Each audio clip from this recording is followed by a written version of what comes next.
Father struck me for removing my lazy brother from my home during celebrations. Later, years of favoritism finally backfired on my father. I couldn't stop smiling as I stood in my very own apartment, keys in hand. After years of saving every penny, living in cramped rentals and giving up small pleasures, I had finally done it. I, Thomas Harrington, was a homeowner. People always said I was the responsible one.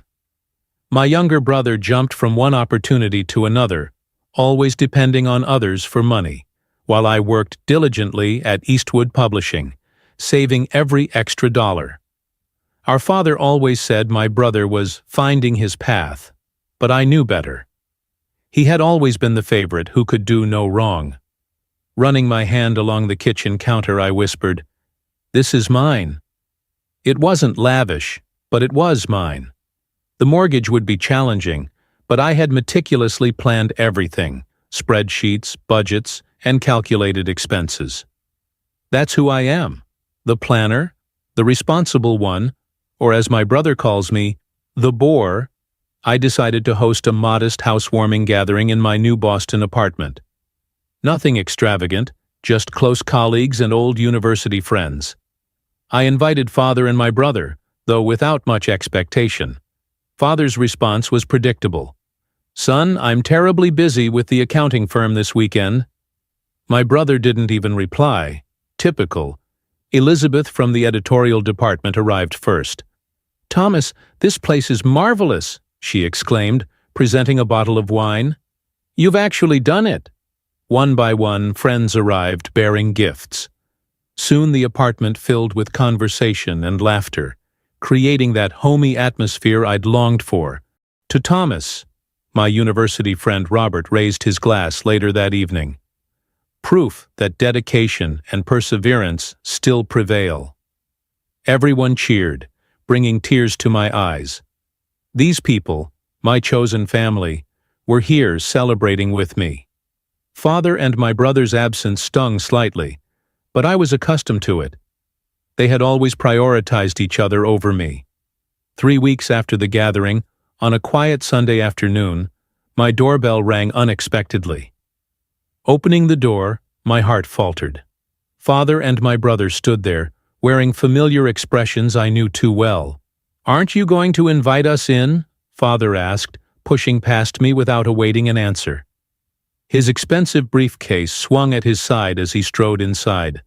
My brother followed, wearing an air of entitlement.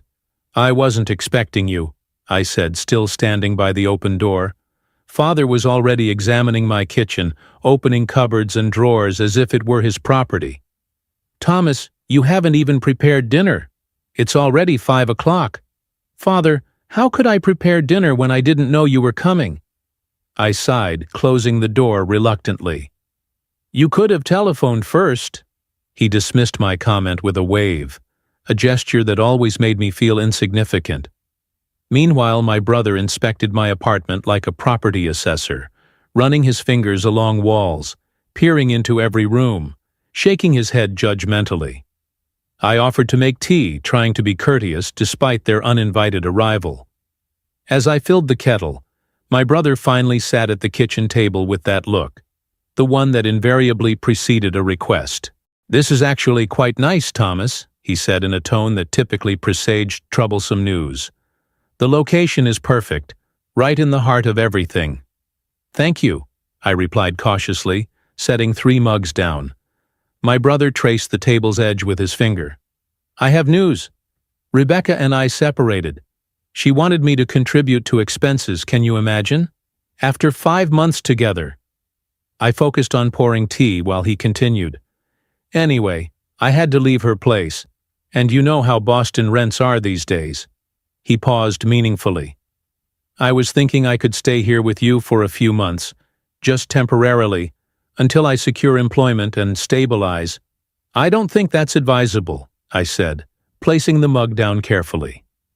"I just moved in myself and need my space." Father's voice cut through sharply. "How dare you be so selfish? Your brother is experiencing hardship. He has nowhere to go, no funds, and here you are in your fancy new apartment, refusing to help family. "He can stay with you," I said firmly, maintaining a steady voice. "Your townhouse has ample space." My brother objected vehemently. "Good God, Thomas, have you seen where Father lives? It's practically a retirement community. Nothing but elderly people walking their dogs and retiring at 8. Your place is central to everything: clubs, establishments, shops, places where I can make connections. How am I supposed to rebuild my life stuck in the suburbs?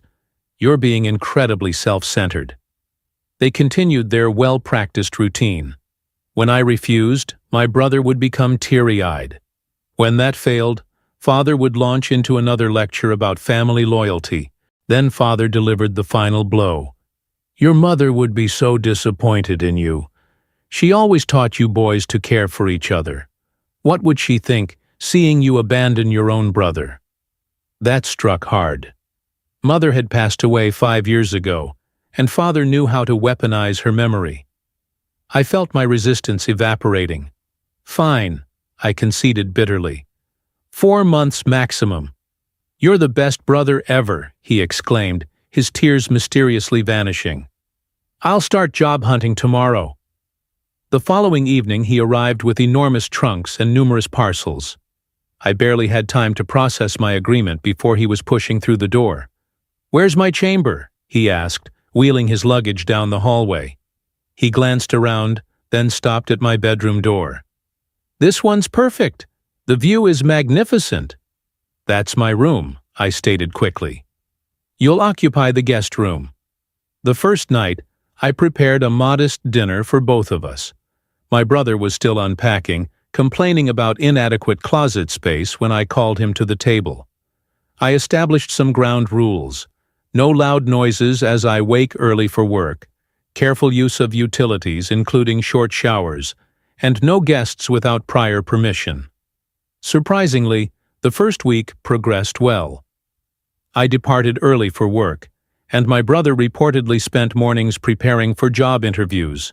He even started cooking dinner. Nothing fancy, but pleasant to return home to a warm meal and tidy kitchen. "How was today's interview?" I asked one evening over a decent stew he'd prepared. "Promising," he replied enthusiastically, describing some advertising agency downtown. "They'll contact me next week." This routine continued about 3 weeks before things changed. First, dishes accumulated in the sink. Then the cooking ceased entirely. I'd return to find my brother sprawled on my sofa, fixated on a novel, the apartment unchanged or worse from morning. After an especially exhausting workday, I found him in the same position as when I'd left that morning, except he'd ordered food for himself and abandoned the empty container on my coffee table. "I thought we agreed to share household duties," I said, trying to remain calm while preparing dinner. "Lord, I'm simply tired of cooking and cleaning," he groaned, helping himself to my freshly made meal. "It's dreadfully dull." A month into this temporary arrangement, any hope of my brother changing had vanished. My apartment had become his personal refuge after endless nights of revelry while I worked. I heard his boisterous conversations through walls, as did my neighbors who complained about the noise. One evening he stumbled in at 3 a.m, reeking of whiskey and tobacco. The next day he emerged from his room at noon, still wearing last night's attire, demanding I fetch remedies for his hangover. When I finally confronted him about his behavior, he stormed to his room, slammed the door, and immediately telephoned Father. 20 minutes later, my telephone rang. "Thomas," Father barked before I could speak. "How dare you harass your brother?" He called me in tears. "Father, you don't understand." "No, you don't understand. He's trying his utmost, and you merely criticize him. I raised you better than this." The next 3 months dragged interminably. My utility bills doubled because my brother took lengthy baths, left lamps burning continuously, and used the heating excessively even when absent. I spent a fortune on groceries that he consumed without contribution. The kitchen remained perpetually chaotic unless I cleaned it myself. Then came Tuesday. Keys jingling and drunken laughter woke me from deep sleep at 3:30 in the morning. I donned my robe and entered the hallway. My brother was barely standing, shirt disheveled, but he wasn't alone. A gentleman I'd never seen was supporting him by the waist. "Thomas," my brother slurred, "this is George. Isn't he handsome?" George barely acknowledged me before returning to his companion's neck. "What is he doing here?" I demanded sharply. My brother grinned as if sharing wonderful news. "George will stay with us in my room. His landlord evicted him, can you believe it?" It felt like ice water had been poured over me. "Absolutely not," I stated. "Don't be such a killjoy," George finally spoke, his voice dripping with arrogance. "Stop," I commanded. "George, you must leave immediately." My brother pulled away from him, flushed with annoyance. "Impossible. He's staying with me. This is my apartment," I said, voice rising despite attempts to remain composed. "You cannot move strangers in without permission." "You've always been envious of my relationships," my brother screamed, face crimson. That exhausted my final reserve of patience. "Get out," I said, voice deadly quiet. "Both of you. Now. You cannot evict me." He stumbled slightly. "I live here." "No, you don't." I walked into his room, retrieved his trunks from the closet and tossed them onto the bed. "You were supposed to stay temporarily, seeking employment, making an effort." 20 minutes later, he slammed the last trunk shut so forcefully I feared the latch might break. He dragged his luggage toward the door, cursing vehemently as he departed with George following. The door slammed so violently my pictures trembled on the walls. Precisely 40 minutes later, my telephone rang. Father's number. I did not answer. Instead, I disconnected the telephone completely. The silence after my brother's departure was almost too absolute. I focused on thorough cleaning, moldy dishes under the bed, wine stains on carpets, sticky surfaces throughout the guest room. I engaged a locksmith to change the locks, and when I held the new keys, they represented liberation. My birthday approached, and for the first time in years, I decided to celebrate at home, my newly cleaned, brother-free home. I invited close colleagues, university friends, and cousins from mother's side who understood the situation with father and my brother. I did not invite them. I desired one day, one drama-free day. The celebration began perfectly. Then the doorbell rang aggressively. Father stormed in like a thundercloud, announcing to my guests how I'd thrown my brother onto the street in the middle of night. "Your poor brother has been devastated," he declared. "He behaved terribly," I said evenly. "He exploited my kindness. He was selfish." Father's voice rose higher. "That describes you. You've become a selfish, heartless man." Something within me broke. Perhaps if you spent less time indulging him and more time actually being a father, he wouldn't be struggling. The crack of his hand against my cheek echoed through the silent room. The slap was so forceful I stumbled backward, hand flying to my face in shock. "Ungrateful wretch," he spat venomously. "You're no son of mine." Then he stormed out. Months passed. I concentrated on work, redecorated my apartment, and even joined a literary society. Life was peaceful. No drama, no late disruptions, no family tensions, just quiet mornings with coffee and relaxing evenings with books. Then one day my telephone rang with Father's number. I nearly ignored it, but curiosity prevailed. "Thomas," Father's voice sounded different, subdued. "Please don't hang up." I remained silent. "You were right," he admitted, voice breaking. "About everything." He took a shaky breath. "Your brother is uncontrollable.